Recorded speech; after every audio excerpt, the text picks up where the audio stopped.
We're going to tie-dye a bathing suit using Tulip, electric neons dye kit, gloves, rubber bands, a white suit, and today I'm doing pink. Starting with a wet white suit, I'm going to rubber band sections off.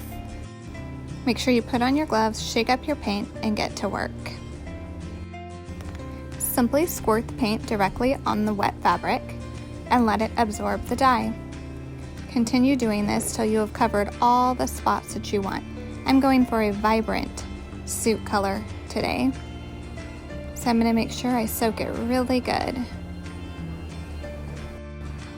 I like to wet my clothes or items before I put the paint on. I just find that the dye absorbs easier into the fabric.